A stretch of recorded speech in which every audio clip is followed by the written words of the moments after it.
নমস্কার সবাই বন্ধুরা। কীরকম আছো? আশা করি সবাই ভীষণ ভালো আছো। চলো শুরু করা যাক।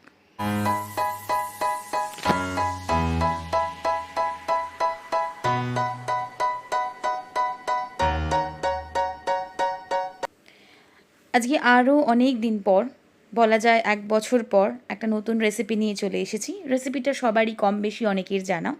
আজকে বানাবো বেকড মালাই রসগোল্লা। তার জন্য আমরা দুধটাকে ফুটতে দিয়ে দিয়েছি অলরেডি।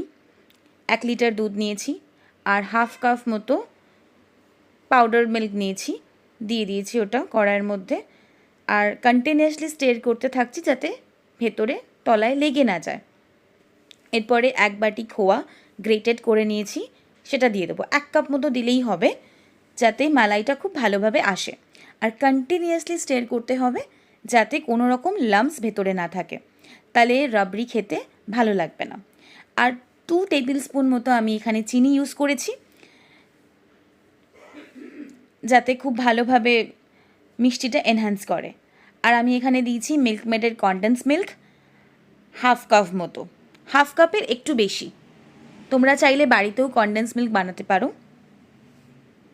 যদি কনডেন্স মিল্ক না থাকে, গুঁড়ো দুধ দিয়ে আর নর্মাল দুধ দিয়ে কনডেন্স মিল্ক আরামসে বানাতে পারো।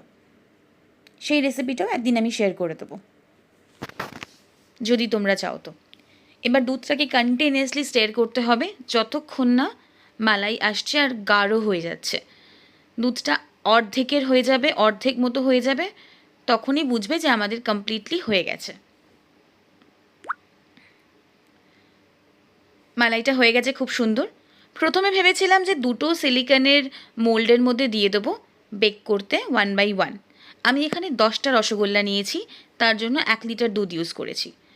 তারপরে ভাবলাম যে অনেকটা বেশি হয়ে যাচ্ছে, আরও অনেকটা সময় সাপেক্ষ ব্যাপার হয়ে যাচ্ছে, তাই জন্য আমি একটাই সিলিকন মোল্ডের মধ্যে সব কিছু পরে দিয়ে দিয়েছি।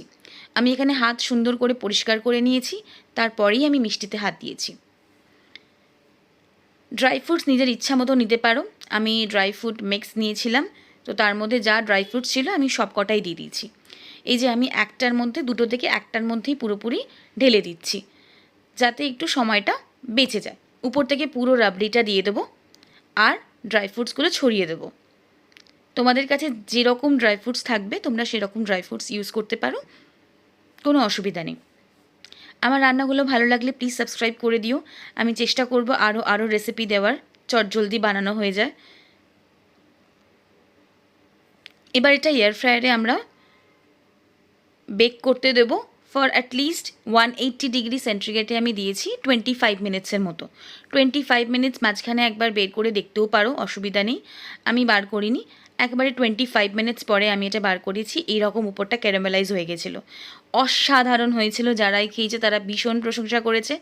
একবার বানিয়ে দেখো।